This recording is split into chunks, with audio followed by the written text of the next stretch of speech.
আসসালামু আলাইকুম সবাইকে। আমি মাহফুজুর রহমান সুজন বিবিএর অনলাইন ক্লাসে সবাইকে স্বাগতম। আজ ইন্টারমিডিয়েট অ্যাকাউন্টিং থেকে দ্বিতীয় চ্যাপ্টার নিয়ে আলোচনা করব। দ্বিতীয় চ্যাপ্টারে আজকে আমাদের বেসিক ক্লাস অর্থাৎ মেথডগুলো নিয়ে আলোচনা করার ক্লাস।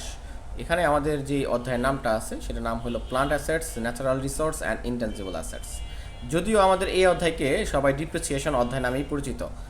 এটা মূলত ডিপ্রিসিয়েশন ক্যালকুলেশনের যে অধ্যায়টা আছে সেটাকে আমরা বলি। তো এটার ফুল ফর্ম হলো ফুল নেম হলো আমাদের plant assets, natural resource and intangible assets. তো প্লান্ট অ্যাসেটস মানে হলো আমাদের স্থায়ী সম্পদকে নির্দেশ করে, ন্যাচারাল রিসোর্স হলো আমাদের প্রাকৃতিক সম্পদ এবং ইনটেনজিবল অ্যাসেটস হলো আমাদের অদৃশ্য সম্পদ। তো প্লান্ট অ্যাসেটস থেকে আমরা জানি ডিপ্রিসিয়েশন ক্যালকুলেশন হয়, আর ন্যাচারাল রিসোর্স থেকে হয় আমাদের হলো ডিপ্লেশন, আর ইনটেনজিবল অ্যাসেটস থেকে হয় অ্যামোর্টাইজেশন। তো তিনটা থেকে তিনটা নাম হয়, যদিও আমাদের সব কিছু একই রকম। তো আমাদের এই অধ্যায় থেকে আমাদের মূলত আলোচনার বিষয়টা হলো ডিপ্রিসিয়েশন বের করা, অবচয় বের করা, বাংলা যদি আমরা বলি অবচয় ক্যালকুলেশন করা। এই অবচয় ক্যালকুলেশন করার জন্য আমাদের কয়েকটা মেথড আছে, ওই মেথডগুলো নিয়ে আলোচনা করব। তবে তার আগে আমরা জানবো যে এই অধ্যায়ে আমাদের কী করতে হবে, আসলে আমাদের এই অধ্যায় করণীয়গুলো কী কী। প্রথমত এই অধ্যায়ে আমাদের যে জিনিসটা করতে হবে, এক নম্বরে ডিপ্রিসিয়েশন একটা শিডিউল শিখতে হবে। আমাদের ডিপ্রিসিয়েশন শিডিউল শিখবো। তো ডিপ্রিসিয়েশন শিডিউলের ভিতরে থাকবে আমাদের কীরকম থাকবে ডিপ্রিসিয়েশন শিডিউলটা, ইয়ার থাকবে প্রথম কলামে, তারপরে total cost, annual depreciation, accumulated depreciation and book value. তাহলে টোটাল এখানে পাঁচটা দেখা যাচ্ছে। এই পাঁচটার পাশাপাশি আমাদের মেথড অনুযায়ী এর কলাম চেঞ্জ হবে। তো এই পাঁচটা হলো বেসিক কলাম, এই কলাম পাঁচটা থাকবেই। এর পাশাপাশি আমাদের ক্যালকুলেশন নামে আরেকটা কলাম আসতে পারে, হ্যাঁ, ওটা আমাদের অঙ্কের মেথডের স্বার্থে আসবে। আচ্ছা, তো এরপরে আমাদের দ্বিতীয়ত 2 নম্বরে করতে হইতে পারে আমাদের এখান থেকে জার্নাল এন্ট্রিস, জাবেদা। তো আমরা এই অধ্যায় থেকে জাবেদা করব। তো আমাদের জাবেদা বেশি করতে হবে না, আমাদের মাত্র 3টা জাবেদা যদি আমরা মনে রাখতে পারি তাহলে এই অধ্যায়ের সমস্ত জাবেদা দিতে পারবো আমরা।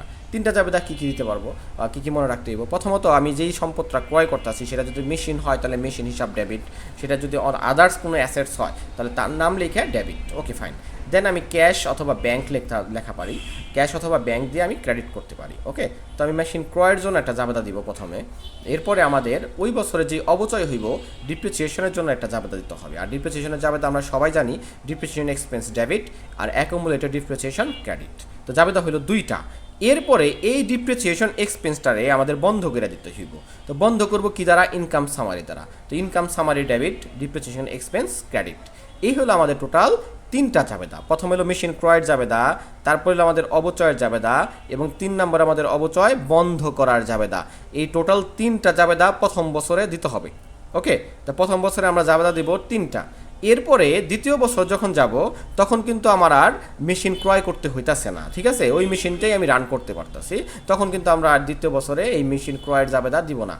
এটা না দিয়া কিন্তু অবচয় তো হবেই, সো অবচয়ের জন্য জাবেদাটা দিব সেম জাবেদা, এবং ইনকাম সামারি এবং ডিপ্রিসিয়েশন এক্সপেন্স তারা বন্ধ করে দিব। এটাই আমাদের হলো দ্বিতীয় জাবেদা। তাহলে পরের বছরগুলোতে আমাদের 2টা করে জাবেদা হবে। কয়টা করে জাবেদা হবে? 2টা করে জাবেদা হবে, কেননা পরের বছরে আমি তো মেশিন নতুন করে ক্রয় করতেছি না, যেটা একবার ক্রয় করছি অলরেডি জাবেদা দেখাই দিছি, ওটা দ্বিতীয়বার আর দেখানোর প্রয়োজন নাই। তাহলে আমাদের প্রথম বছরে জাবেদা হইতেছে 3টা, এবং পরের বছরগুলো জাবেদা হইতেছে 2টা করে, শুধু অবচয় এবং অবচয়ের বন্ধের জাবেদা। আশা করি এতটুকু মনে রাখতে পারবেন।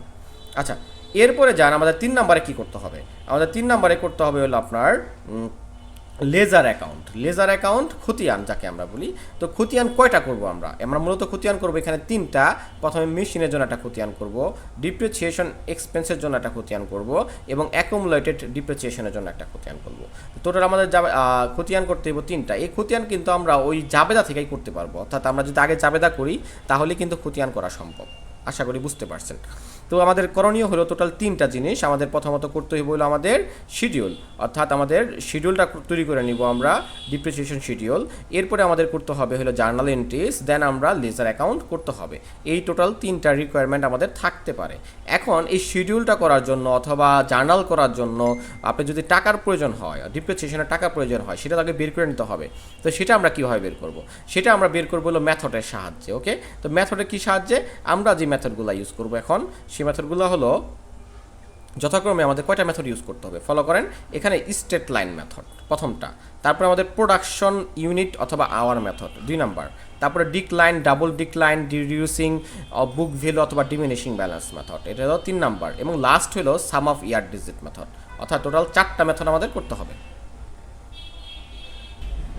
তো অ্যাট ফার্স্ট আমরা প্রথম মেথড যদি বলি স্ট্রেট লাইন মেথড, রাইট? তো এই স্ট্রেট লাইন মেথড অর্থাৎ বাংলা যদি বলি সরল রৈখিক পদ্ধতি, এই সরল রৈখিক পদ্ধতিতে আমাদের কিভাবে ডিপ্রিসিয়েশন বের করতে হবে। তো ডিপ্রিসিয়েশন বের করার জন্য আমাদের যে সরল রৈখিক পদ্ধতির সূত্রটা আছে সেই সূত্রটা যদি আমরা ভালো মতো আয়ত্ত করতে পারি তাহলে কিন্তু বাকিগুলো সহজ হয়ে যাব। আচ্ছা চলেন দেখা যাক সরলরৈখিক পদ্ধতি। অলরেডি যারা ইন্টারে সরলরৈখিক পদ্ধতি করে আসছেন অনেকেই, তো সরলরৈখিক পদ্ধতির যে সূত্রটা সেটা হলো আমাদের অ্যানুয়াল ডিপ্রিসিয়েশন এক্সপেন্স অর্থাৎ বার্ষিক অপচয় বের করার জন্য টোটাল কস্ট মাইনাস সেলভেজ ভ্যালু। তো সেলভেজ ভ্যালু জিনিসটা কি? সেলভেজ ভ্যালুকে বলা হয় ভগ্নাবশেষ মূল্য, অর্থাৎ কোনো জিনিস সম্পদ ক্রয় করলে ওটা বিক্রি অর্থাৎ ব্যবহার শেষে যে মূল্য দাঁড়ায়, যাকে আমরা ভাঙ্গারি দাম কই, অনেক সময় যে আমরা ব্যবহার করার পরে ভাঙ্গারি দামে বিক্রি করে ফেলাই, ওই দামটারে বলা হয় সেলভেজ ভ্যালু। আচ্ছা, তারপরে ভাগ হলো ইউজফুল লাইফ অফ অ্যাসেটস, অর্থাৎ এই যে অ্যাসেটসটা আছে এটা কতদিন আমি ব্যবহার করতে পারবো সেই সংখ্যা দেওয়া ভাগ করতে হবে। তাহলে আমরা পাই যাবো অ্যানুয়াল ডিপ্রিসিয়েশন অর্থাৎ বার্ষিক অবচয়। আর বার্ষিক অবচয় স্ট্রেট লাইন মেথডের যেটা বের হইব ওটা প্রতি বছরের সমান হয়। এটা হলো স্ট্রেট লাইন মেথডের বৈশিষ্ট্য, অর্থাৎ এক বছর বের করলে আর বের করার দরকার নাই, প্রতি বছরে সমান অবচয় হয়। এটাই স্ট্রেট লাইন বেসিকে মেথডের একটা বৈশিষ্ট্য, অন্যতম বৈশিষ্ট্য। এরপরে আমাদের দুই নম্বর মেথডটা যেটা অনেক আসে, অনেক দুই নম্বর মেথডটা আমাদের আছে হলো প্রোডাকশন অথবা ইউনিট অথবা আওয়ার মেথড। অর্থাৎ আমাদের এখানে টোটাল তিনটা নাম থাকতে পারে, প্রোডাকশন অথবা ইউনিট অথবা আওয়ার, যে কোনো একটা নাম থাকতে, অথবা কিলোমিটার থাকে, অনেক সময় মাইলস থাকে, মানে এককগুলার অঙ্ক, একক যদি থাকে। আচ্ছা, তো এটা ডিপ্রিসিয়েশন প্রথমে দুইটা স্টেপে করতে হইব ক্যালকুলেশন। প্রথমে ডিপ্রিসিয়েশন পার ইউনিট অথবা আওয়ার, উপরে same total cost minus সেলভেজ value ভাগ টোটাল এস্টিমেটেড ইউনিট হতে পারে অথবা আওয়ার হতে পারে, যেটাই হোক সেটা দিয়ে ভাগ দিলে আমরা 1 ঘন্টার অথবা 1 ইউনিটের অবচয় পাবো।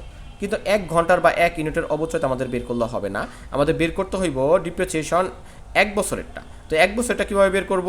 ওই যে ডিপ্রিসিয়েশন পার আওয়ার এখান থেকে যে টাকাটা বের হবে ওটার সাথে আমাদের 1 বছরে যত ঘন্টা ব্যবহার করব অথবা যত ইউনিট ব্যবহার করব সেটা দিয়ে গুণ দিব।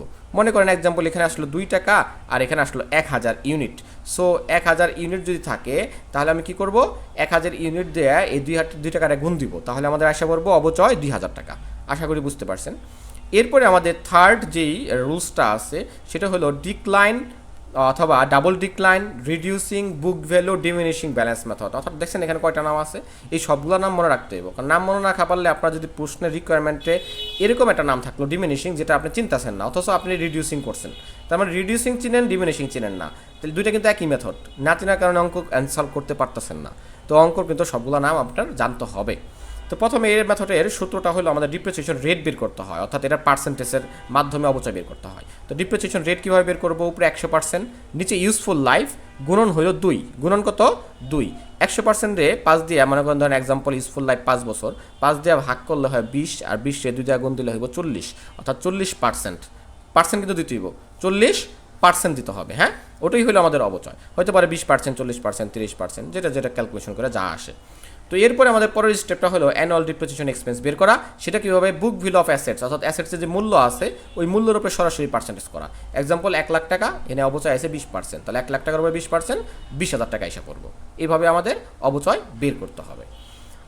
এরপরে আমাদের যে মেথডটা আছে লাস্ট মেথড, সেটা হলো আমাদের সাম অফ ইয়ার ডিজিট মেথড। তো সাম অফ ইয়ার ডিজিট মেথডের আর কয়টা স্টেপ আছে? টোটাল 3টা স্টেপ। প্রথম স্টেপে আমরা শিখবো সাম অফ ইয়ার্স ডিজিট, অর্থাৎ যোগফল বের করা, অনেকটা ধারার অঙ্কর মতো। আমরা ধারার অঙ্ক যেভাবে যোগফল বের করি সেভাবেই করব। 1n প্লাস 1 ভাগ 2। তো এন মানে কি? এন মানে হলো নাম্বার অফ ইয়ার্স অথবা ইউজফুল লাইফ, যাকে আমরা বললাম ইউজফুল লাইফ, অর্থাৎ বর্ষ সংখ্যার যোগফলের জন্য আমাদের ইউজফুল লাইফ লাগবে, যেটাকে আমরা এন দ্বারা প্রকাশ করতেছি এখানে।